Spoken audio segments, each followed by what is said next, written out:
The Rights to Ricky Sanchez podcast is proudly presented by Draft Kings Sportsbook. Sign up for Draft Kings Sportsbook, download the app, use promo code RTRS, and brought to you by Nature Pet Foods, slow cooked with Super Fusion. Get 20% off your first By Nature order at Chewy. Use promo code RTRS20. Adam Kasabi, the official realtor of the process, right there, processrealtor.com. And LL Pavorsky Jewelers, where Rights to Ricky Sanchez listeners go and get engaged. Oh, and by Kinetic Skateboarding. Get 9.1% off your first order with promo code Dave Silver. On the show today, oh boy, are we back. Feels like we've done this podcast 1,000 times. It's like a comfortable old shoe. Winnable game against a team missing two of their best players, and the Sixers look like they really just had no interest in being there. All the old hits on this Greatest Hits album, like what is Horford doing out there? Why isn't Simmons shooting? Who is that guy playing backup point guard, and why is he playing so much? And featuring the new smash hit, two starters fighting with each other on the sideline. Really excited to get to it. Plus, we got some new merch at a new place, a brand new mask that will be sold by a local Philadelphia business, and it's fucking really comfortable and really nice. The company's called Buddha Babe, and we will have the owner, Tina, on later to talk about it. It's a super great mask, and Abby designed it because we're going to be wearing masks for a while. So we figured we should do another one. And also sign up for the newsletter, Corner 3 newsletter. You'll get 10% off our T-shirt merch store. The promo code updates every 2 weeks. Go to rightstrickysanchez.com/newsletter. Plus, you get the thoughts of one Zoe every newsletter. Lots of words from Zoe. Zoe is not half-assing it. I'll tell you that. Yeah, he's great. Without any further ado, Amos and the chef.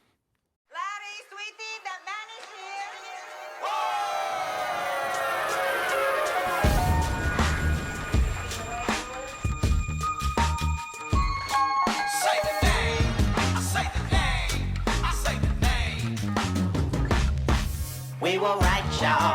We were right. Even when it went wrong, we were right. We was right, y'all. We were right. So say the name. Say the name. We were right, y'all. We were right. Even when it went wrong, we were right. We were right, y'all. We were right. So say the name. Say the name. Say the name.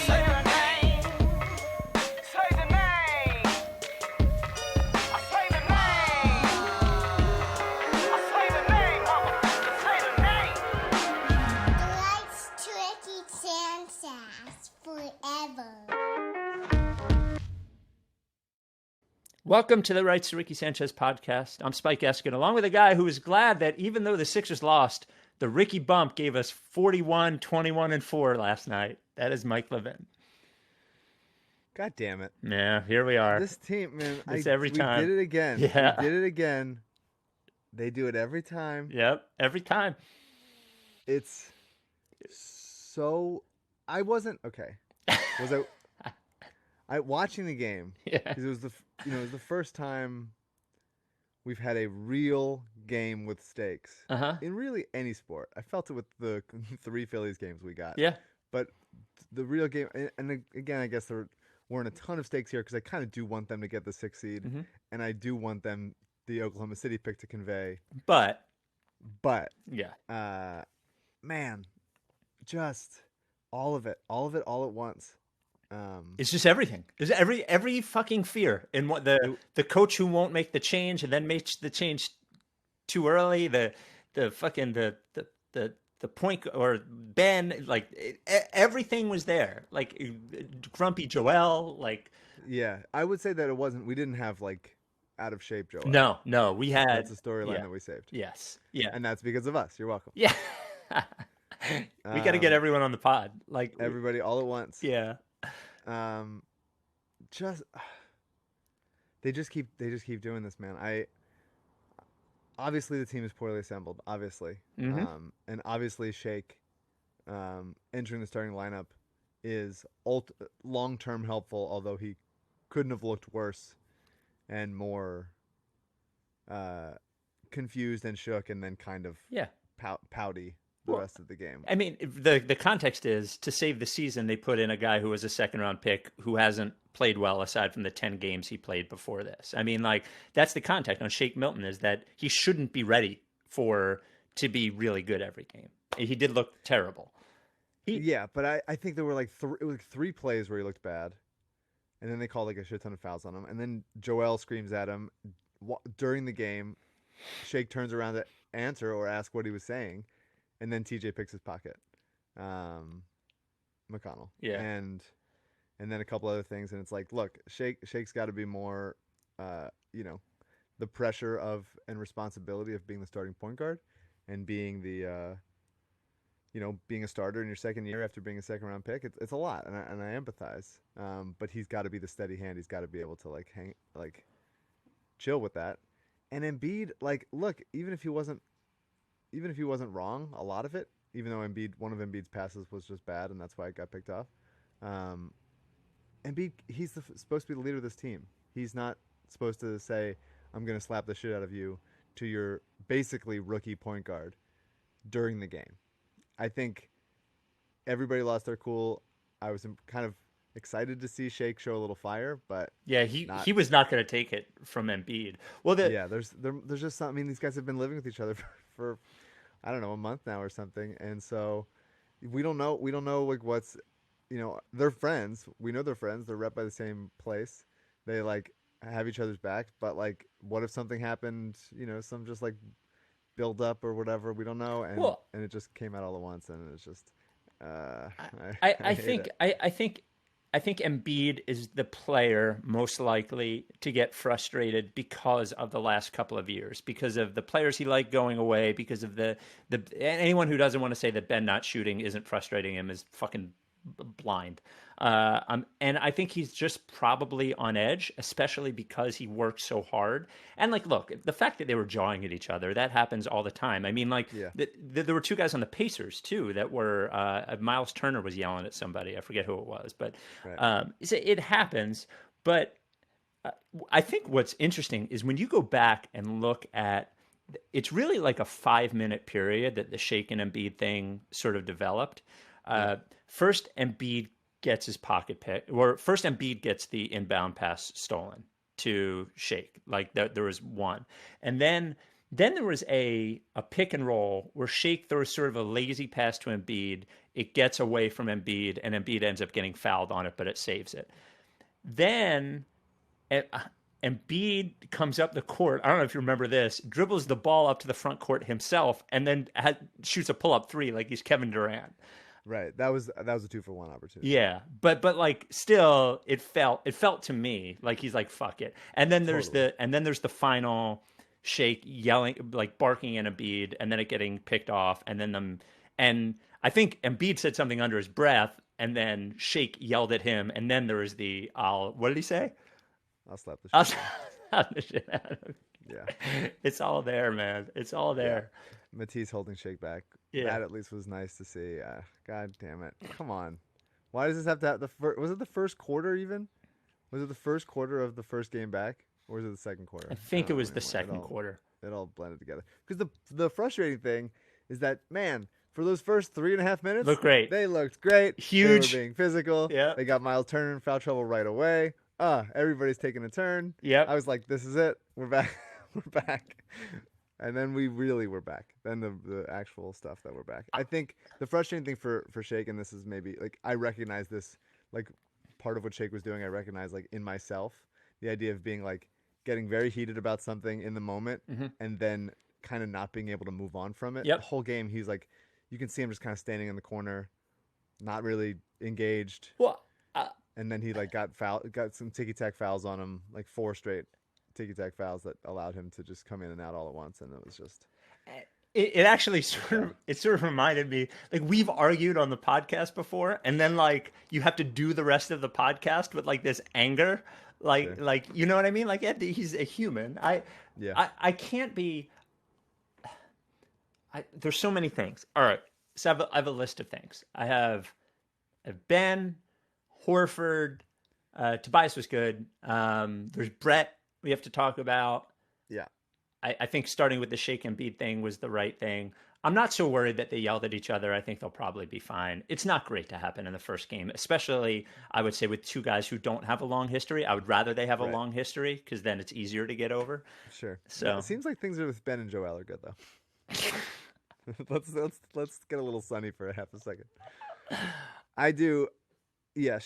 Let's just to close the book on Shake for a sec. Like, I think Brett handled that as best as he could. He took him out for a little while to like keep him from imploding, and then had to keep taking him out because he got in foul trouble. Yeah. Shake didn't take his first shot until like the third or fourth quarter. It was just weird. Everything about it was weird. And he played bad defense also. I know that's not the primary thing, but he has to use his length better in defense. He can't just let some guy like even TJ McConnell, he can't let him just like get into his chest and then not be able to recover. He's too on his heels too much. So well, he's been a pretty uneven defender, sometimes actually pretty bad this year. Sometimes bad, sometimes good. He's uneven, I think, is a good way to basically a rookie, you expect it, but you know, the expectations are way higher now, and he is long, and he shouldn't be letting, you know, if he has to switch on to TJ Warren or Malcolm Brogdon or somebody like that, then it's like, okay, you get it, but like you got to be able to cover your man if you're covering basically the fourth or fifth option on the other team. Yeah, I'm interested to see how that evolves. Like I'm now more interested to see how he plays in the second game. This was, I don't think they're winning the championship this year, right? Like so this is one of those things. This is one of those times where there's like a confluence of different motivations from different people all at one time. Like Brett Brown, like his job is on the line to an extent. Whether you believe it is or not, I believe it is, and I believe that he believes it is. I think Brett, Brett has done a lot with a lot of young players, but then recently has, the last few years has had a shorter leash with young players. Like I think this stuff is really valuable for Shake Milton. So the more you can let him fight through it, the better. But then on the other hand, like, this is just, there's a lot of things going on at one time and a lot of motivations from one thing. And I would rather just see Shake fail than, fail with Raul Neto or something like that in a crunch time situation. They didn't really have that opportunity last night. I think Shake sort of forced their hand more than people want to give the I don't know. I'm sorry, I'm rambling. There's just a lot of things going on at once right now, and it's going to be hard to balance all of them. Totally. Yeah. It was weird. I think, look, the team is poorly assembled almost across the board, almost throughout Ben and Joel's time here. They have not, either it was a bunch of mostly clueless defenders or a bunch of guys who can't really shoot, and now just a bunch of guys who play the same position. And so it just hasn't been good. And so you empathize with obviously Ben and Joe and a little bit with Brett, but you look around and it's like coaches make it work, and Brett has not made it work. He has not made it work with really any department of this team. I can't look to Brett and say like he saved this. Like he's been great in that. Like that's why the reason they're good is because of Brett's letting this happen and sort of orchestrating that. I just think that I know it's one game and we should keep that in mind, but it's also only 8 games before the playoffs. So right. Every game basically counts as 10 games. Yeah. It's not just one game. It's the whole season and this game. Exactly. This isn't the first time we've talked about this, but I mean, if Brett's job's on the line, and they fail, I'm 100% not going to be the guy, like banging on the fence to keep his job, because he just hasn't. I love Brett, absolutely. I love what he's done for us here long term, but we are at a different. The whole thing was, let's give Brett a chance to show that he's a good coach, right? It was like he brought us through the process. He kept tensions mostly lowish. He bore the brunt of a lot of the public relations bullshit with this team and had to eat a lot of crow for this organization. And so I was like, okay, let's take it. Let's see what he's got. Let's give him some rope. And year 3 of let's see if Brett's legit. And it's just like, I just have not seen nearly enough. I think there's a little bit with Brett. Like I always say, like when I'm sure I've made this comparison before, Brett coaching this team is sort of like when I lose my keys and I can't find them. And I'm looking at the same places like over and over again. And I just like, I can't find the keys because I'm so frustrated with all of the changes and where they could be and all these things. And it mixes up my head. And sometimes you just need somebody. I'll go, Val, I can't find my keys. And she'll go, they're right here, like sitting on the coffee table. Like that's exactly where you left them. And I think sometimes when you stare at the same thing for so long, you know, trying to fix this problem, I think like you just stop, you lose perspective. And I think like he may have just, it's that been here too long, you know, like I think if you brought a fresh Brett in and said, here are your pieces, make this work, he would have a lot better chance than the Brett who's been here for 7 years. Yeah, maybe to a certain extent. Maybe they just do this thing where like it really, the thing that obviously the turnovers were frustrating. Like they had 14 in the first half, is mostly sloppy, but it comes from a place of like every single pass to get into their set was a chore. Right. You know, like Ben is having to, you know, Shake or whoever is bringing the ball up, and then it's like, okay, the play dictates that I give the ball to Ben at the elbow, but they're denying the ball to Ben, and so now Ben has to get it like 27 feet away from the basket, and it takes them out of their set. And like, it seems like they're just making a really small, easy pass that's not like not even an inlet to the post. It's just like an entry pass is impossible for them for many other reasons, but even just the first pass of like get the ball moving to like the other side of the perimeter, and it seems everything's hard.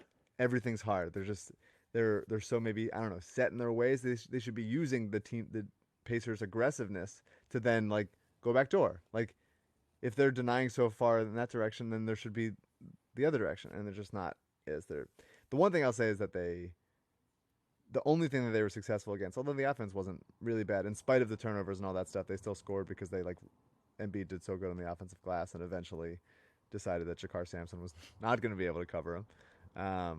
They did beat the zone very well.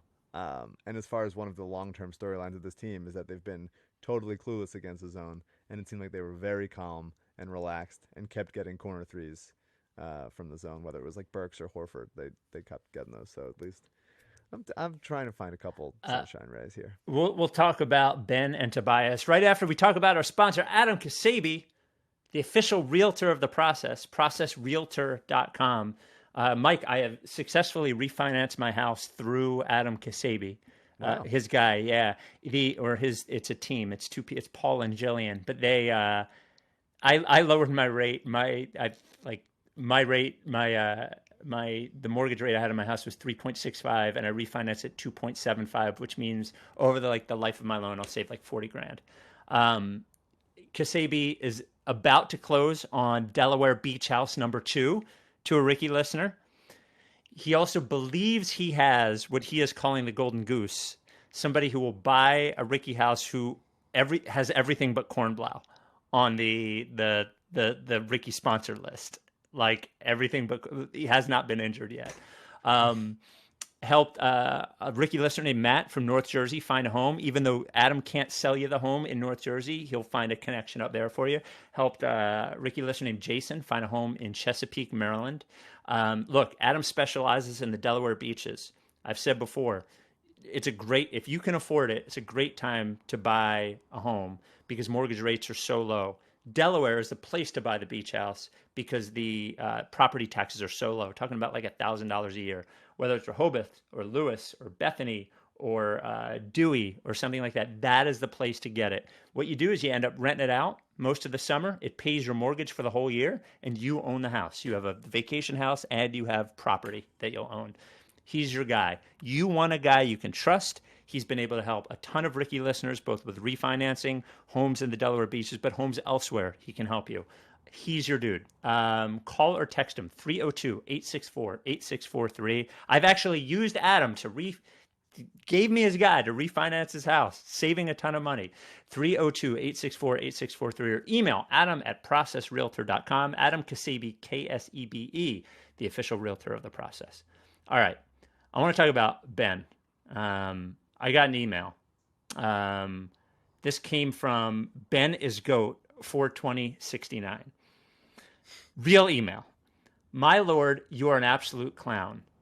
What did Ben do to you? I'm swear you're happy TJ Warren had a 50 burger last night. Ben is an all-world defender. It really isn't up for debate.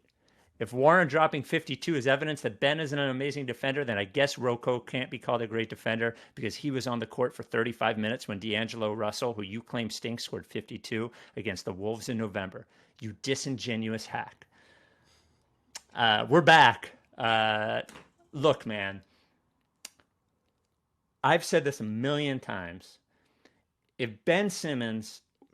these guys, both Embiid, because you were talking about his leadership with Shake, and Ben want to win a championship and do whatever it takes to win, you cannot, we already talked about Joel, so we're even here. You cannot, if you're Ben, go 3 games without shooting a fucking three-pointer. It is basketball, and we know for them to succeed, he's going to have to shoot the fucking ball, and he hasn't shot one in 3 games, and Embiid was back this time, and he knowingly didn't do the one thing that everybody does in basketball. And the other thing, when TJ Warren is lighting you the fuck up, somebody's got to take that personally. And I don't want to hear anything about fucking Brett. I don't want to hear about should have had Matisse Thybulle in the game, because I'll tell you what, like, TJ Warren is a big dude, and he's going to muscle Matisse Thybulle. And you can't have a rookie be your defensive one-on-one savior. And it's like Matisse is like sort of on and off as an on-ball defender at this point. If you are Ben Simmons, you have to take some fucking pride in the fact that that is not James Harden. It's TJ Warren, and he was on him. He was 9 of 10 when Ben Simmons was guarding him. He fell asleep on him a bunch of times off ball, and even on ball. He gave him too much space. He let him be too comfortable. Like, fucking get out there and win. Like, get out there and shoot a fucking couple of 3-pointers so the center, who is the best player on the team, feels like you're in it with him. And when a small forward, is lighting you up, take it personally. Do something about it. Act like you fucking care. I'm just so sick of the excuses that are made for this guy. Well, he wasn't really in position. He was never really open for a 3. Or Brett should have done something in doubling TJ Warren. Doubling TJ Warren? What are we talking about? He's not James Harden. He's not Michael Jordan. He's not Steph Curry. You should be able to put one guy on him and let that guy do it. I'm just sick of this. It can't be every other game. It just can't. If you want to be one of the best players on the team, it can't be every other game. It can't be when you feel like it. It can't be when you're comfortable. It just has to be all the time. And that was an unacceptable performance. For 19, 13, and 4, whatever the fuck he had, visually that was an unacceptable performance to me. Yeah. Easily the worst defensive game I've ever seen Ben play. Really not close. Yeah. He usually bothers smaller guys by able to like sort of swallow them up and being like just able to keep up with them laterally. Mm-hmm. Bigger guys who like are not scared of his physicality, and TJ Warren is not fast, so he kind of just like didn't need to try to blow by him at all. He just kept giving him too much space. Yes. And fell asleep off ball so much. And that last play when Matisse was covering Warren, and Matisse only covered him a couple times and did a pretty good job of at least like recovering and affecting the shot. And Ben helps out onto Aaron Holiday onto Matisse at that point, helps off of TJ Warren. That was an inexplicable decision and not something you see from Ben often. His effort defensively this season and even last season has been extremely high. So sometimes guys just go off and like absolutely he needed to do a better job, but sometimes guys just go off, and they always go off against the Sixers. TJ Warren has gone off against the Sixers before. So that, it happens, guys go off. But as far as the shooting goes, like, yeah, man, like he took 2 shots in a preseason game kind of, and they look fine, by the way. They look good. They totally look fine. They look good. Just, I think is he spacing the floor right now? Is he doing more than just sort of wandering in the in the paint when he doesn't have the ball, yeah, he's spacing the floor, but he's got to be able to shoot it when he gets there. Otherwise, just like go try to get offensive rebounds. But he's got to be able to shoot it. And as soon as Brett said paradigm shift, just like he did last time, it shut down again. So there's clearly mental stuff there. I'm not, there's reports that he saw a sports psychologist about it. It's, what do you say about that? Aside from like they need him to shoot, he's a good shooter or good enough. When the ball is swung to him, he's got to be able to shoot that. And yeah, I don't know. The early in the game, like there were a couple. He didn't play poorly, like you said, like across the board. Like he got offensive rebounds. He was good in transition. Good in transition. When he worked from the elbow, I really get excited about that. Like him operating from the elbow, because then it's one dribble, he's by somebody, rather than if he's operating from 25 feet away, they're not covering him there anyway. Gives the defenders more time to recover. And right? it's better than the post as well. The elbows, because he's not really a good post player. He's actually kind of like a bad post player. So that elbow gives him everything. Yeah, let him turn around face up from the elbow where he can be a passer and also a one dribble, get to the basket guy. Because guys just can't keep up with him that much. Yeah, I don't know. The thing that concerns me is that once the game started going south, he abandoned the like power forward role pretty quickly. He started taking the ball and pushing it. Taking the ball up, and also just kind of like not doing. I mean, I don't know if this was Brett or Ben or whatever. Not doing like, let's see him screen and roll, and like that. I just don't. They called him for a couple moving screens. I don't know. It was a classic bad Ben game. The defense was inexplicable, and sometimes guys go off and you just can't wrap your head around it. But the offense was like some good moments, some good stuff, but then still not enough, and some sloppiness and stuff. The thing that Ben needs to be better if they're going to win the championship or get any further than the first round. Like, he absolutely needs to be better, and I believe that he will. I don't know that he'll shoot still. It was always somewhat unlikely to me that this would just happen. All of a sudden, he would just become this guy. Right again, buddy. You're right again. Well, we go back and forth between being right about the most obvious things in the world. This team is who they have been and say they have been. But yeah, so I'm not concerned with Ben long term or big picture or anything aside from the shooting, which has always been pretty clear. So I believe that he'll come back in the next game and lock up DeJounte Murray or DeMar DeRozan or something, and we'll feel good about his defense again. But the other stuff, I don't know. There's just not a lot of time. You know what I mean? Yeah, there's not any time. Yeah. Right? They gave up 46 points in the fourth quarter to the fucking Pacers without like their two best players, arguably. And that's, they think they're the better team. Every single game they go into, they think they're the better team, and that's cool. You want that, but then they go up big and then take their foot off the gas. And when the other team is, aggressive and works on defense and scrappy, and a guy gets hot, all of a sudden they're just down big, and they still think like, well, we'll get back in this because we are who we are. And Joel played hard and like went after. He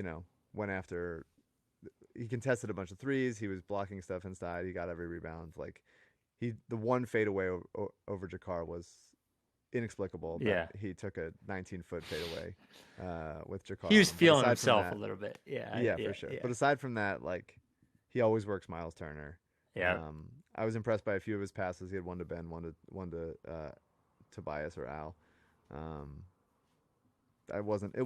Joel and Ben didn't play their best game. Joel on defense was weird, and Ben on everybody, but they need to be obviously better. And so it was just a weird game all around. We got to talk about Josh Richardson, who clearly has lost the thread. Before you get to Josh Richardson, I just want to say there's a lot of people complaining about how much Brett played Neto. With Shake and foul trouble, there's not a lot of options, and he was fine. People wanted Burks probably, but Burks had like 4 straight horrendous turnovers. Yeah, like, Burks stinks. Neto is the exact kind of point guard that you play with Ben, in that he's not shooty, he's solid. If he's like, there's no backup point guard on the team aside from Neto. Like, that's really, anyway. No, I don't mind Neto. I think he sort of stabilized the group. He didn't do like much, if anything, positive, but he didn't do anything negative either. Right. I thought Burks's jumper looked really good and seemed to be like feeling feeling good about himself and getting to the rim at times and all that in preseason. But like 3 straight possessions, he had really bad, inexplicable turnovers, and that just can't happen. That just Right. it just can't.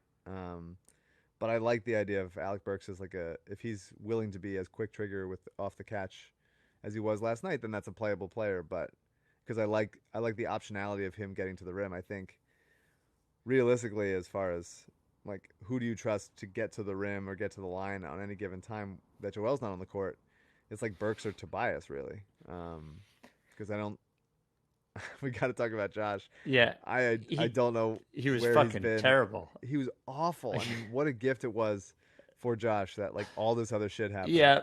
That people aren't going to talk about him, but oh my God, he might. I think he was the worst player on the court last night. He was bad. I mean, Horford was bad, but Josh was way worse. Yeah. Yeah. I mean, he just doesn't know. I mean, we went from let's try him as the backup point guard, that didn't work, to like what are we trying him as anything? So I'm sorry. He is this weird thing where like the best thing he can do is have the ball, but it's not good when he has the ball, and he's not good off the ball because he can't really shoot. Honestly, his best role is a third guard, and just tell him to go out and be insane on defense for 20 minutes. He was terrible. He was not good. Yeah. There was. I mean, he always does get one like sneaky good bucket off an inbounds cut, and so I appreciate that as a guy who always likes a cut. And I liked how aggressive he was trapping at the end. I think he did force one of the turnovers that they got at the end that kept it close. But man, like some of the decisions he's making with the ball in his hands, with where to be on the court, anything like it. It was really, really bad, to the point where like I would take him off the starting lineup. Like I know that's for who. I put Furk in there. Fucking start maybe Furk. Korkmaz was also pretty bad last night. He was, but at least he can shoot off ball. Yeah, it seemed like Korkmaz's defense regressed to where it was before this season. He's just always on his heels. It's so easy to get Korkmaz on his heels and just for people to rise up and stuff. I don't know. I genuinely don't know. There's a lot of like C options that sometimes look like B's, but a lot of times, like last night, look like D's. And like, man, some of the stuff Josh was doing, I can't believe it took this long in the podcast to get to it. But holy shit! Like, not good. Something's got to change. We take a break from the pod to talk about our sponsor, By Nature Pet Food. Rebels of By Nature, Good Boy Club member, slow cooked, super fusion. We had some new Good Boy and Good Girl Club members. We had Biscuit, Good Girl Club member from Oklahoma. Quinn, Good Boy Club member right here, Delaware Valley. And then Arrow and Abby, Good Boy and Good Girl Club members. Just if you buy the By Nature, send me a picture. Rights to Ricky Sanchez at gmail.com or tweet it at me. Put them in the Good Boy or Girl Club. By Nature is high quality pet food that is high quality. What does that mean, right? Well, they slow cook it. Why is that important? It's important because your pet, your dog or your cat, has very little time to get the nutrients out of food. They process food in like less than an hour, whereas we take 3 or 4 hours. Humans take 3 or 4 hours. So what slow cooking does is it keeps the food nutrient rich so they can get more of it out of there. Also, high quality proteins, and the protein is the first item in the ingredients. Look at the ingredients in the back of By Nature. The first item is salmon or it's chicken or something like that. That's important because that means that's where most of their proteins are coming from. They're not coming from legumes. They're not coming from rice. They're not coming from any of the other stuff they put in there. Slow cooking helps coat support. It helps brain and hip and joint health, skin support, and as well as By Nature has super fusion. Okay, what is that? Premium ingredients like apple cider vinegar, spinach, blueberries, ginger, coconut oil. It's so good. This pet food is so good. You don't have to worry about indoor cat, outdoor cat. You don't have to worry about big dog, small dog. It's all good for all pets. They've been around 40 years, family operated, been around 40 years, no recalls. None. 0 recalls. I don't like that's fucking crazy.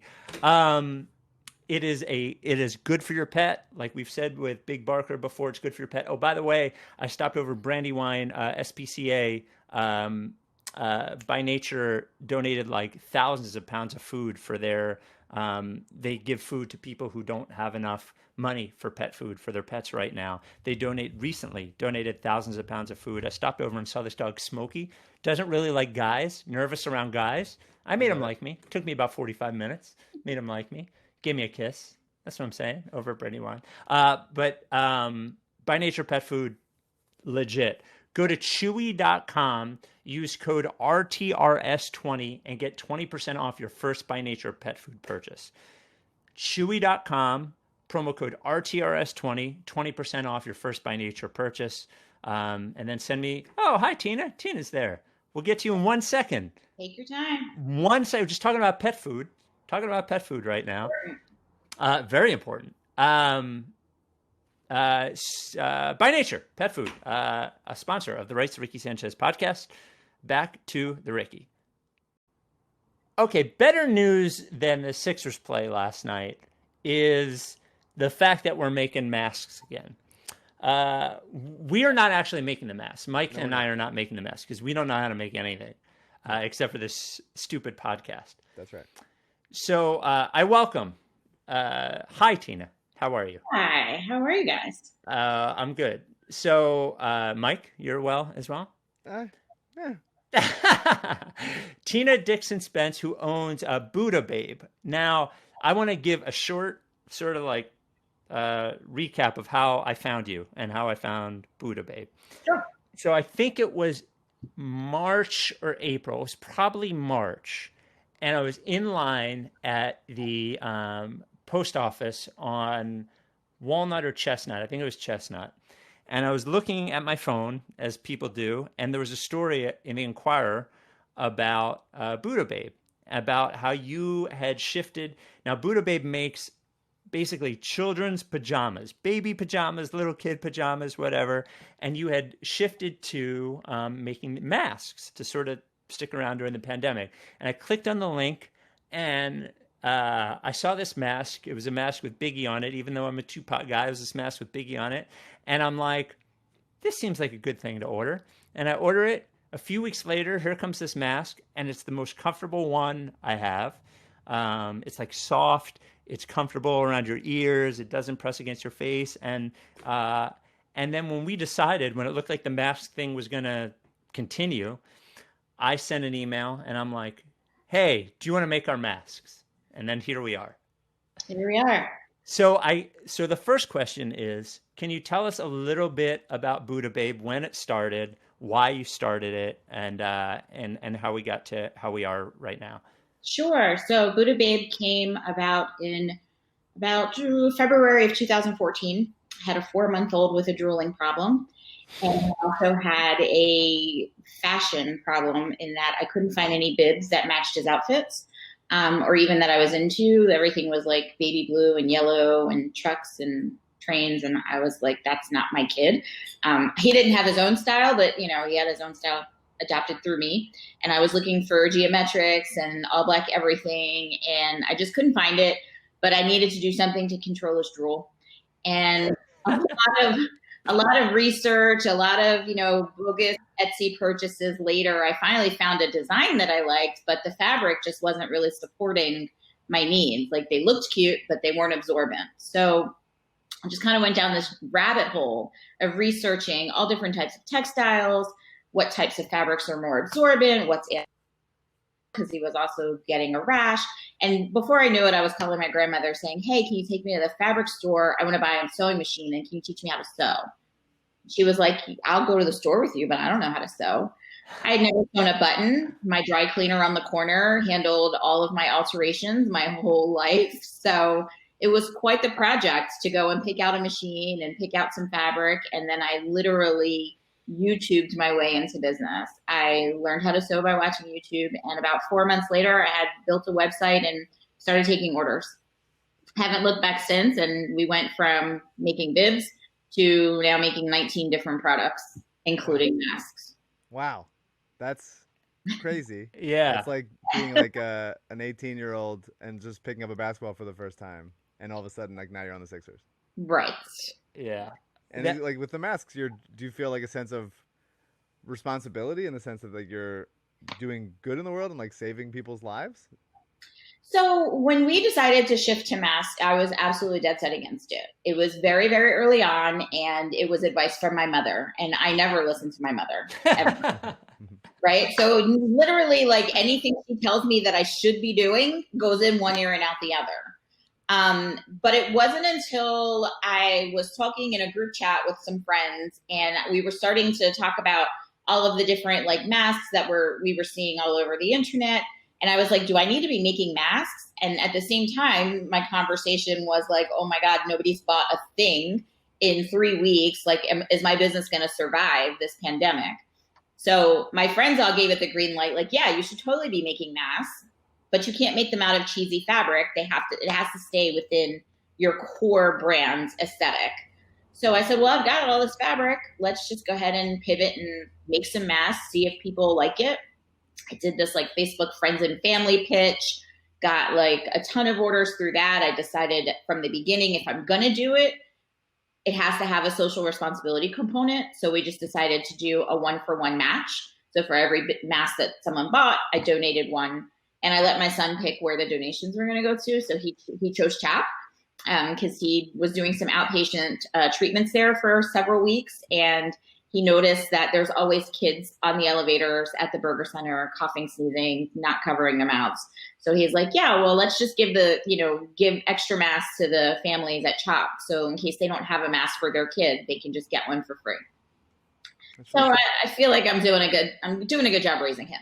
Yeah. So it's just kind of, to date, we've done, I don't even want to tell you the number of masks that we've sold. And that's great, because then when I see when the city posts that 75% of our residents and visitors are complying with the mask mandate, I'm like, I'm doing my part in making it easy for people to stay safe, to stay compliant, but also be comfortable and fashionable. Like there's a lot of masks out there that are ineffective.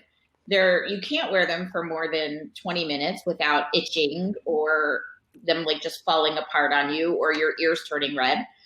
So comfort and style are important. They're the mandate of my brands.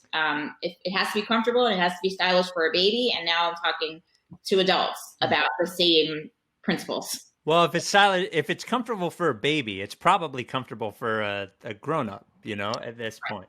So right. that was the thing so I have not, many people started working from home. Mike started working from home. I haven't. So I've worked this entire time. So when the mask thing happened and we switched over at work, I started wearing a mask sometimes between 8 and 10 hours a day. And that's very different than, I'm glad to do it and I'm happy to do it. It's the right thing to do, but it is very different to wear a mask all the time than to wear a mask to the grocery store for 30 minutes where if it's uncomfortable, you'll deal with it. And I went through a bunch, and some of the common problems you mentioned, some of them too tight around my ears and that would hurt. Some of them too close on my face and people couldn't hear what I was saying, and also it would get annoying. The one that I got from you was so just soft around my face and gave me a little space around my mouth so I could talk and people could hear me without it being pressed against it. I don't know. It was just, it instantly became my favorite. And I was so jazzed that when I sent you the note, you were like, yeah, sounds like a cool idea. Let's do it. Because I think it's so important that not only that people wear them, but I think one of the things is if you can make it comfortable for people to wear and stylish for people to wear, there's more of a chance that they won't do it. There's a better chance that they'll do it if both those things are matched. Right. So yeah, we went through a lot of research and development. And so all of my fabrics that I use are non-toxic, and it's organic cotton because I basically am using the same fabrics that I was making for bibs. So if it's safe for a baby, then it's safe for an adult, meaning the dye, the ink on the printed mask is not going to, get into your skin and, cause cancer 10 years from now. The gauze that the lining where the filter pocket, it's organic cotton gauze. It doesn't get any softer than that. I was really, really intentional about keeping to my core principles of style and fashion, but also making sure that this is something that, like you said, people can wear during a work day, 8 to 10 hour shift, without feeling like they're, being suffocated or worrying about what the long-term repercussions are going to be. Right.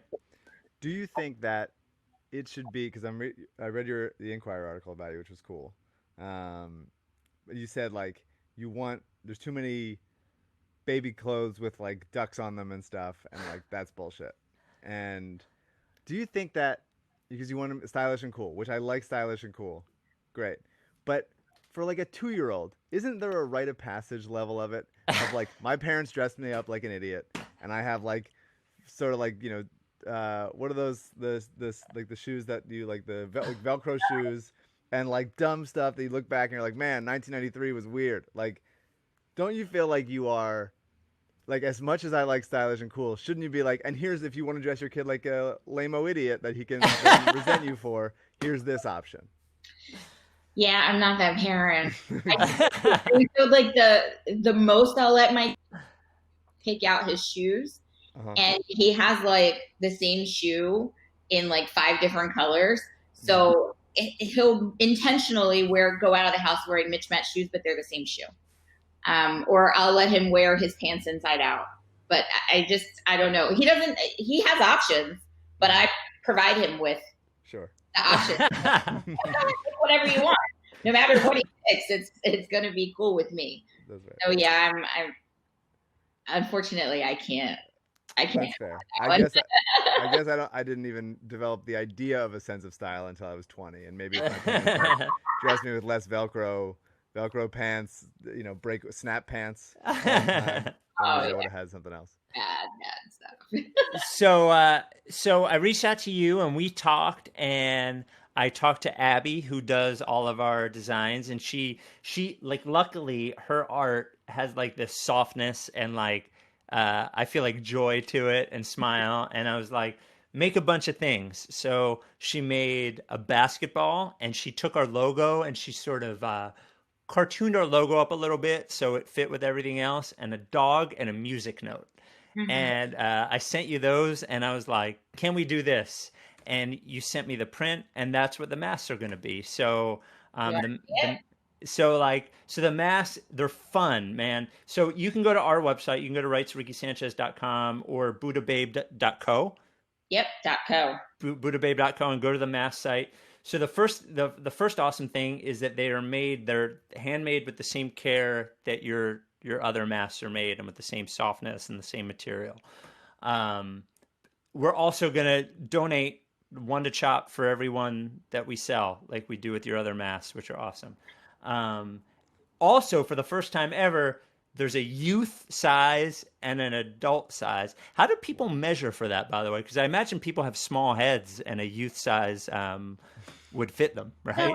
Yeah, I think that in the beginning, it was pretty much trial and error. We got a lot of feedback from men with beards that the adult size wasn't big enough. So we had to supersize it and make that an option. But what we found is that the measurements we came up with are pretty universal.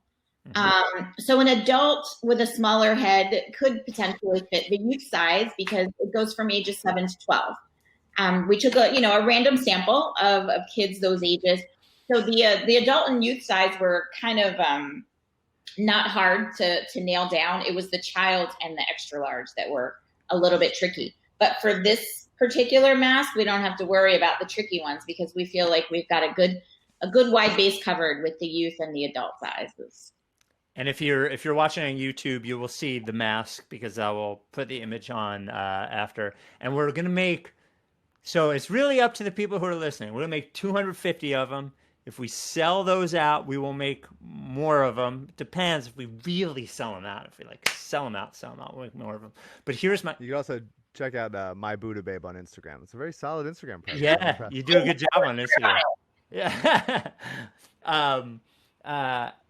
Here's my question to you. Like, let's say we crush it, right? Like, let's say we sell all the masks. I know you make kid pajamas, but would there be a world in which we could make one adult pajama with our shit on it, because I would wear those pajamas. Yeah, we'll talk about it. Great answer. You Right have answer. better luck getting an adult bib out of me. I need that too. I need that too. That's not bad too. All right. So by the time this goes up, we can put it up like right away, right after you and I talk. You want to see? You want me to put a mask on? Yeah, put it on. Holy shit! There it is. That's nice. Oh, there it That's is. clean. Look at it. That's very The nice. rebel on the fucking mask, and I'm sorry for the cursing. Rebel on the mask, and the logo, and the music note, and the basketball. Yep. And you can hear me, right? You sound exactly the same, honestly. And my lipstick is not getting on the mask. Yes. That's good. No, that room in front of the lips is really matters. See? yeah. No lipstick. And there's a space for the filter as well. Pocket. Ooh. Yeah. That honestly, That's clean. I like that. as somebody who wears a mask all day long, that space. One thing I think that people don't think about is that when you are the mask thing, what we do is we look at each other's mouths when we talk, even if we don't know it.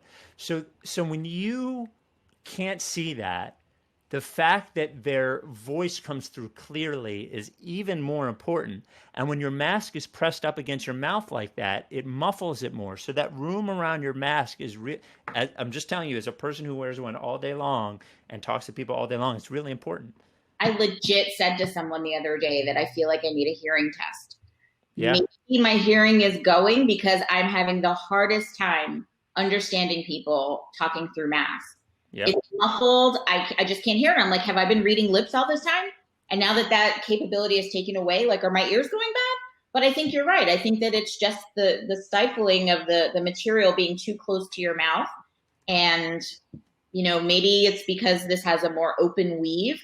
Mm-hmm. The sound is able to vibrate through better. I don't know, but it's a good thing, and we're not going to mess with it. Well, that's it's awesome. just what's working. Yeah. We are so excited to partner with you. So if you go to the rightstoRickySanchez.com, by the time this comes out, we'll put it right on the front page. We'll put it right on as soon as you go there, it'll be there. Or if you go to buddhababe.co, it'll be there as well. Thank you for, oh, wait, what were you going to say? It's either buddhababe.co or buddhababe.us, depending on how your redirecting goes. Okay. Yeah. Thank you for saying yes when I sent you the email. And we're so happy to have these masks available. So, and we'll talk about the pajamas. All right. All right. Thank you, Tina. Thank you. Well, Tina was we've had so many delightful people during the COVID off season. She's the first delightful person we've had in the COVID season so far, I think. Yeah.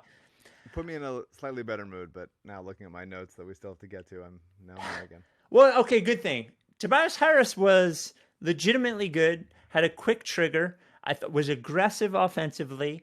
Yeah. I am hesitant. I am a very guarded person. I am hesitant to say that I feel like he's improved in these last 4 months, but it does feel like he's put work in. Yeah. And the quick trigger was the most important thing to me to see on 3, but he was good. Totally. It's a combination of a quick trigger when the ball swings to him and also being like physical enough to attack mismatches and stuff. Mm-hmm. And not just, he gets to his spots so easily. He's not like an intricate ball handler, right? He's not like a wizard at anything, but he's just so functional in how he can succeed. And it always feels like he's the one to get the big settle down bucket, like when there's with the stop the bleeding bucket. And so one time he had one, I think it was an N1, and then he walked to the bench and high-fived Shake specifically first. And I was like, okay, he's involving Shake. Shake is a part of the team. He's cheering. This is still nice. Nobody's falling apart just yet. And so I think Tobias really takes the leadership role on right, and it helps the fact that he can get you a bucket and the idea of him being a quicker trigger than he has been previously, where he has to do the Carmelo stare down, look at your guy for a while thing. It does seem like, at least in this first game, he felt like, I know what I'm doing here. I know how I can be the most effective. And he took a bunch of shots, but I think a lot of them were off the offensive glass or just fighting inside. I thought he played overall a really good game. I'd agree with you. Look, everybody's game looks better when their shots go in. And I know that sounds very obvious to say, but everything feels better when Totally. the shots go in. But yeah, I thought, look, if we didn't have the off season of Tobias, the leader Tobias, to lead into this, I may just sort of brush it off as the shots went in. But it did feel like he worked and he was conscious of the fact he scored 30 points, right? Um, Conscious of the fact that he needed to score on the team. I think I would put less credence into it, but I Yeah. put some credence into it. The frustrating thing is like the offense, even though it looked bad so often, and Ben wasn't shooting, and they were turning the ball over, and sometimes like Horford decided he couldn't even attack like T.J. Lee for Justin Holiday inside. The, they still scored a shit ton of points, and ultimately did enough because they played enough bully ball getting the offensive glass. Mm-hmm. It was defensively that they just like, and it wasn't just T.J. Warren. Like they cannot totally fall off a cliff every single time Joel leaves the court. They can't. And they did again. Like, And it can't just we cannot continue to just blame whoever the replacement center right, is. and that's we why just I think can't. it's that's why I think it's on Brett. It's obviously on Al, but Mm-hmm. it should be on Ben to take more of a responsibility. It's on the guards to get a little bit, just stop the ball a little bit. It seems like so often they can just get wherever they want, and they seem so confused by pick and roll. And maybe it's just like, hey, when Horford's on the court, let's just switch 1 through 5. Let's just switch. Everything is an automatic switch, and maybe they're saving that for the playoffs. I really don't know, but like when Joel's there, he can drop because he can cover both the roll man and the ball handler at the same time. We talked to him a little bit about it on the podcast that Joe came on. Horford can't do that at this point in his career. He just can't. He either gets like lets up really easy like 6-foot floaters that he can't even contest, or it's an alley-oop lob over his head. And so you just got to be able to, like, you watch Toronto and you can see how they like change the defense depending on the personnel, and people just fit in seamlessly, and it seems to just work. It seems to just like functionally work. And for the Sixers, for whatever reason, when Joel leaves the court, everyone becomes a worse defender. No one can hang whatsoever.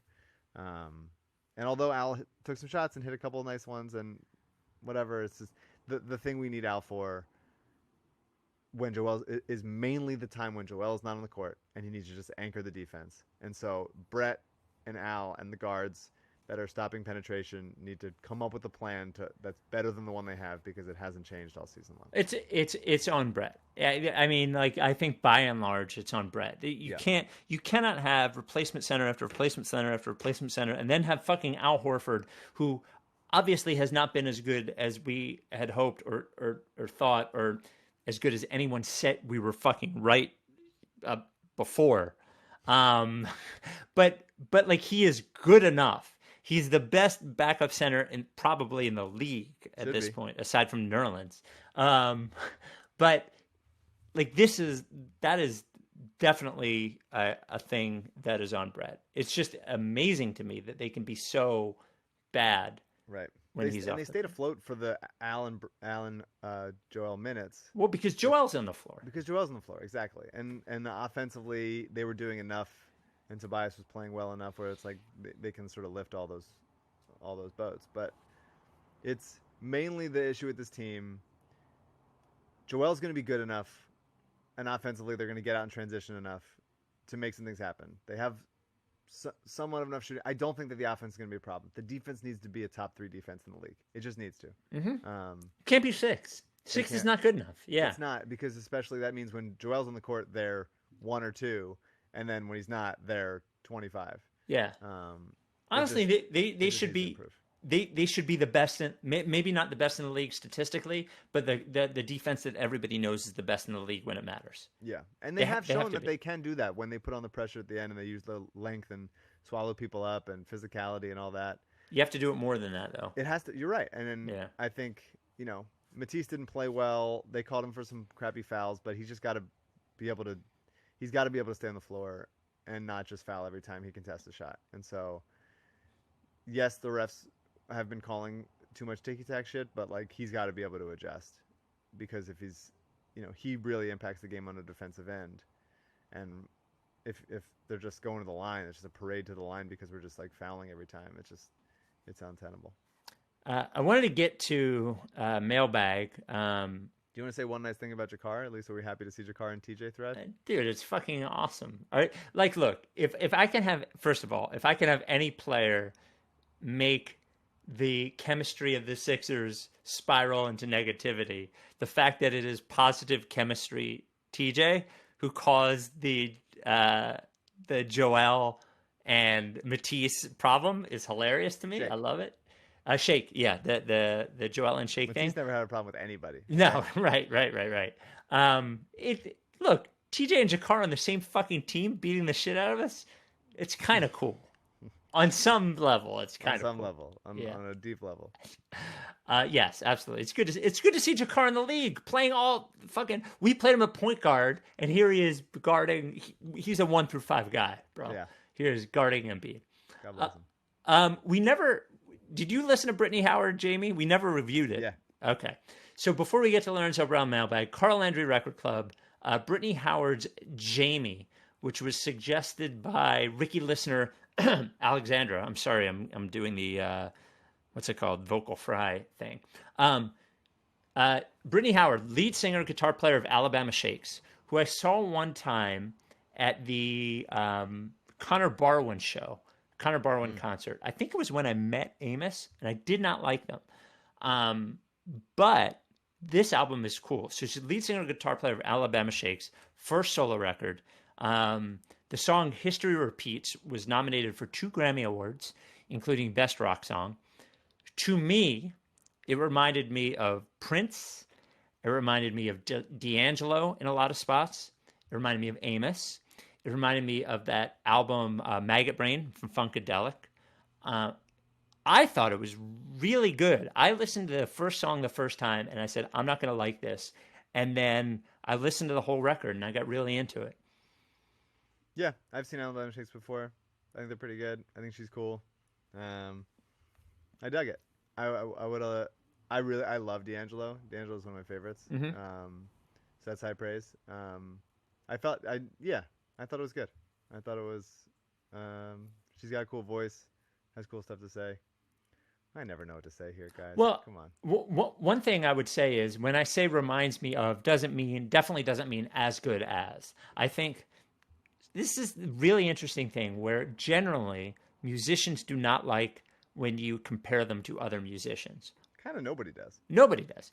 But when you're trying to explain it to somebody who's never heard it, it's almost the absolute best way to describe it, because there's almost no other way to describe music other than to say what it reminds you of.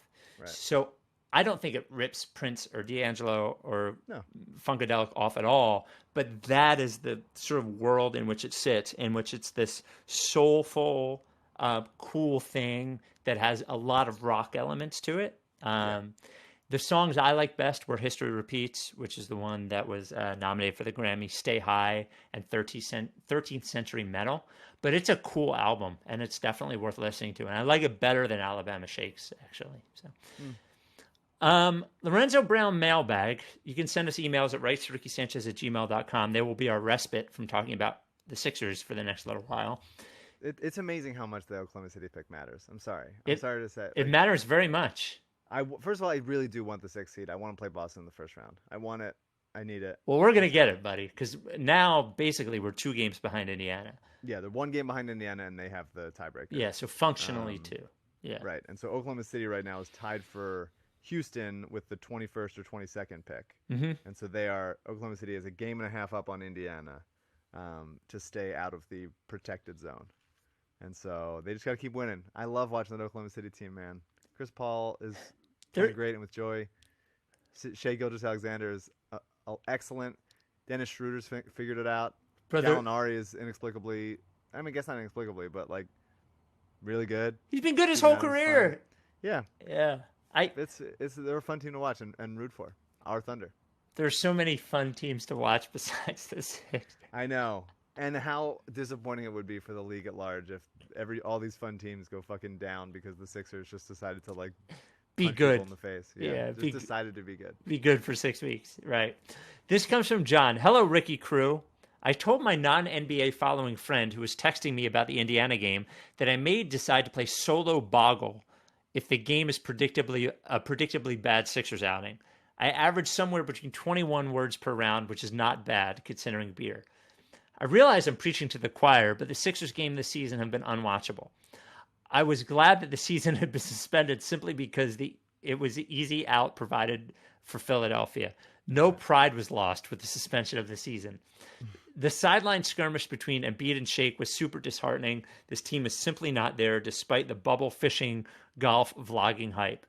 Boggle was very satisfying, and the beer may have prevented any loss of pride, even if the words blurred into, he put something with 4 S's. 2 questions. 1, how can this team realize that they have an unpredictable timeline based on the fragility of players' contract and cap space? They play with zero urgency or chemistry, except for Tobias, who I don't dislike, but I really don't care about as a player. So do you think, people talk about urgency all the time, do you think it's a thing with them? Do you think that their lack of understanding about how fragile this particular version of the team is plays a part or should play a part in how they treat the season?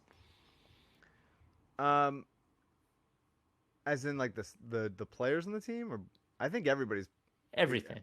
I think everybody's approaching this with a sense of urgency. You think so? I don't think Brett is like fucking whatever. Right. I don't think Joe and Ben are like, we're gonna have everything's cool and coasting. I think everybody really wants to win, especially, now Tobias wants to prove that he's a max level player, and he's set up here for the next 5 or whatever years, so he is invested here. I think everybody wants to win, like 100%. No one's, even though they think like, yeah, we can be dangerous as a 6 seed, no one's like, I hope that we lose more games so that people forget about us. Like they know that they should be better than they are, and I think the front office right now doesn't have anything to do aside from start to plan out what the next steps are, whether that's with Brett or with finding ways to move Horford or Richardson. Mm-hmm. So I think everybody knows, like, and to some extent maybe that's why the team has been so constantly shifting around Embiid, because of that panic. It's halfway between panic and knowing like this could all end. Embiid has been, a regular basketball player for a while now. Like they hold him out sometimes, but they hold Kawhi out. Like you can look at Kawhi and see like his knees are not gonna hold up, and they have to just limit his wear and tear because they know that there's a clock on that. So you can do that and have success and long term eyes on the long term. Embiid, because he's a center and missed 2 years of his career, I think has a bigger target on his back for that. Hmm.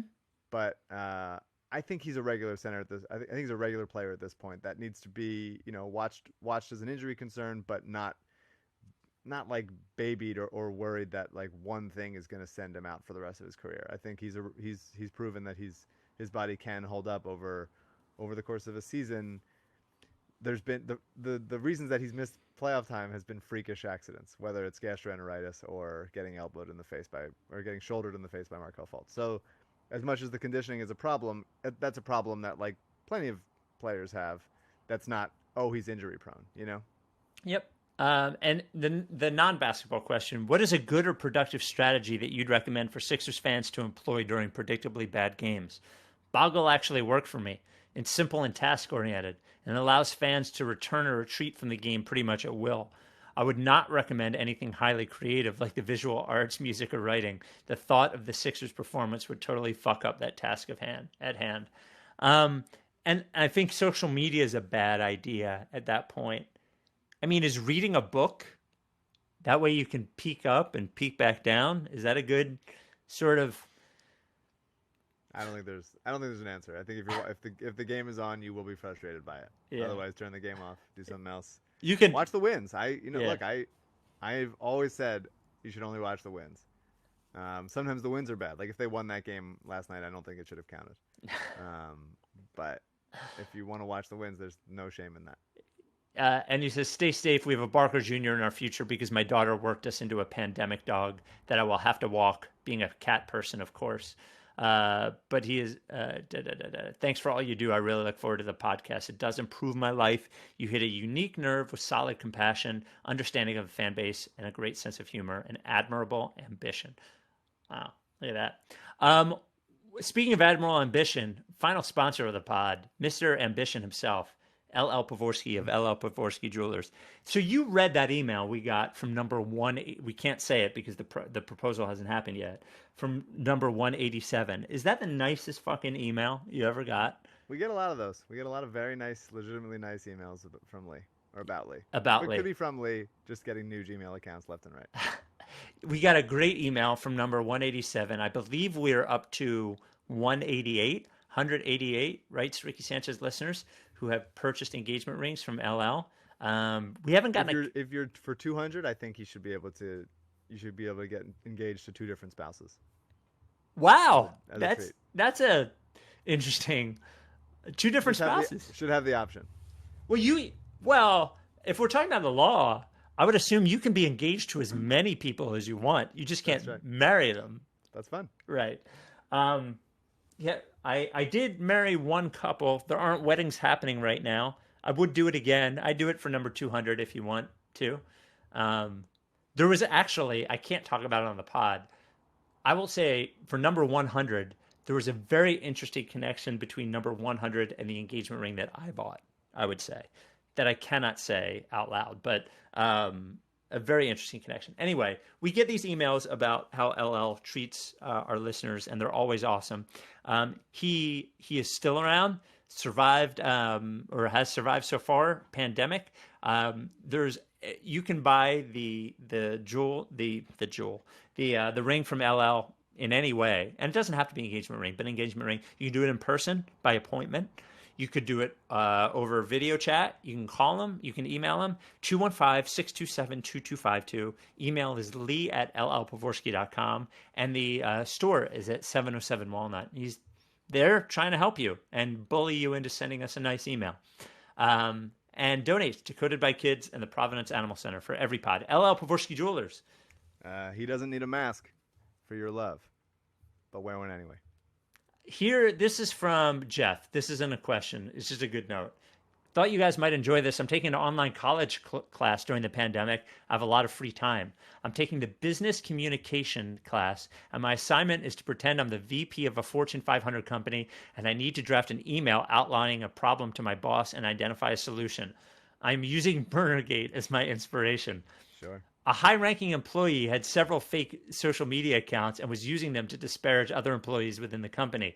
We are hiring, quote, a law firm that specializes in this kind of thing to investigate. The employee's spouse is the one that made the post, but the employee has agreed to resign. Well, we don't know that. They say to write what you know, and I did that. Love the pod. This comes from PJ. Basketball question. Can you rank the main Eastern Conference opponents, Bucks, Heat, Celtics, Raptors, in terms of which playoff series victory would mean the most emotionally to you? Let's cast aside seeding and playoff implications. Who do you want to beat the most? Boston over the Heat? Totally. Over the Raptors? Totally. The Raptors are good. The Raptors are legitimately good, and they're, without Kawhi, it doesn't feel like they're the same team, but they're impossible to root against. I think they're just so good, and it's a impressive story that they're like coming, that they just play so well together. Can we put into context? They won the championship, lost their best player, who's arguably the best player in the league. He's in that conversation. Yep. The next year, they have a better record. They have the best or second best defense in the league. What the fuck? They didn't replace him with anyone. It's the same fucking players. Totally. Kyle Lowry's very good. Siakam's very good. I love OG Anunoby, always have. I love Van Vliet. Van Vliet's good. Gasol just fucking anchoring shit. What the Terrence fuck? Davis is a good undrafted player that they just got for free. Good teams do good shit. I agree with you. Celtics. They're well coached and they are well GM'd. Something that we are not. The Celtics I believe would be the best. I would love the Heat as well. Beating Jimmy would be good. Totally. I guess like I just don't care again, about Heat fans. against Miami, against Toronto or Boston or Milwaukee, the Sixers would be so clearly not the favorite, right? Maybe it'd be close with Boston, but I think they would just say like there's clearly the better team won way more games in the regular season. Against Miami, everyone would expect the Sixers to win, and so it would be more if they lose, how much of a knife in the throat would that be from Jimmy? So I would rather be the underdogs against Boston and just kick their asses out of the bubble. And the non-basketball question, you casually teased that there's a shocking secret ban of a person. That's juicy. Can you tell us anything about this? Does the person know? Was it a Mike or Spike banning? They don't know. They don't know. And it was a me banning. I'm in full support. Yeah, I was going to say but that you support. Yeah. I wonder if there's anything else that can be said. No. It would be such a controversy. No. Don't say it. What I would say, Don't say it. No. Just I'll cut this out if you think it's inappropriate. What I would say is, it would be so controversial that my own father is banned, and that would seem way less controversial than this is. We broke the ban, the Howard Eskin ban for Father's Day. Right, As and a gesture of goodwill. The pandemic. Right. Yeah. But yeah, no. It seems I'm surprised that more people haven't put it together. Oh, I don't think there's no hints. Okay. It just seems like it seems obvious to me, but maybe it's obvious because I know. Yeah, no one knows any of the story. This person deserved to be fucking banned. And final question. No, I mean, seriously, fuck this person. Fuck this person. Fuck this person. All right, last question. You can either have a mailbag question from Sean or a jigsaw from PJ. Let's go jigsaw. Okay. Love that Joel did the jigsaw, by the way. By the way, we haven't even talked about it, really. Just, you mentioned on Twitter and have mentioned it, and we've gotten lots of great compliments from Dave Hartley, who has been on the pod. Amos loved it. Philippi let me know that everybody loved the Joel thing, but you've mentioned a bunch of times the YouTube, you can see him smiling when he can't answer, and it does add like a level of charm, I think, to the pod. The YouTube does. Yeah. Right? He was great. He was way better than I thought he would be giving us, short answers the way he generally talks to the press that he's not like, super interested in talking to. But I mean, we didn't ask him about like the bullshit. We wanted to know the fun shit and like the butt. And going back and forth of like how long we've rode for this dude for so long, and he knows we've been there. So I think I'm glad that he gave us good Joel. Yeah, he did. He knew. I think he knew, and I give you credit. Like, you will always ask the questions that I am a little scared of asking because I'm afraid of the text message I'm going to get. But nobody has my number. Yeah, you working in a Burnergate Markel, but leading with, why do you pick your underwear out of your butthole? Yeah. It was strong. It really loosened him up. I just wanted to make sure we got it in. Yeah. In case things fell apart, I needed to know. All right. Here's the jigsaw from PJ. Option 1. For the rest of your life, you must wear roller skates everywhere you go. You're allowed to take them off for showers and to sleep at night, but they are otherwise always on your feet. Option 2. For the rest of your life, you must watch the movie Pirates of the Caribbean, 141 minutes, from start to finish every single day. You cannot multitask, talk to anyone, or nap. You must give the movie your full attention. No bathroom breaks. So as a high school kid, I loved Pirates of the Caribbean. Loved it. Genuinely loved it. Even went so far as a dark time in my life, but even went so far as to dress up with friends to go see the second Pirates of the Caribbean at midnight at the Neshaminy Mall. dressed up like a pirate, I guess. Wow. Yeah, so that's what it was in the past. That's what it was like. Now, knowing Johnny Depp is an absolute monster, that is, tougher to swallow, but it's not great. I don't want to have to wear roller. I'm also not great on blades or skates on wheels. Mm-hmm. I'm very, all of the agility that I have is totally sapped when you put me on anything other than my feet on the ground. Mm-hmm. I don't surf. I don't snowboard. I don't ski. I've never, I'm bad at riding a bike. I'm bad at all this stuff. Not for me. Keep me on the ground, regular feet. So I would probably go just wake up and watch Pirates every day. What a fresh start to the day I would do. It's fucking 3 hours, 2 hours and 20 minutes of your life every day that is now dedicated. But so much of my day would be, on blades, cleaning up all my scars and my blood. I'm not disagreeing with you. I don't think it's a little too quirky. The roller skates. It's like if you were the guy that always wore like a Karate Kid headband, you could be like the Karate Kid headband guy. You can't be the roller skates guy. Zainab sent me a Mike Scott headband, so I do wear that. All right. Fine. We will. We have some guests on Wednesday, right? We have special guests on Wednesday. So we have some guests on Wednesday night. We'll be talking about Sixers play Monday. And when do they play again after that? Do you know? I believe they play. No, they play. Sorry, checking. They have Monday against the Spurs and then Wednesday afternoon against the Wizards. Oh, okay. So we'll have another game in there, and 2 games to talk about. Yeah. And if they don't win both of them, then the sky is absolutely falling. Yeah, we'll just text get Yang. Get Yang. Get Yang. Quick, get Yang. All right. We'll buy the fucking mask. It's great. 250 of them. If we go through them quick, we'll do more, and I'll talk to Tina about some adult PJs. Are you down with TTP? Yeah. Look nice. If you don't fuck with me, then I won't fuck with you. If you don't fuck with me, then I won't fuck with you. If you don't fuck with me, then I won't fuck with you.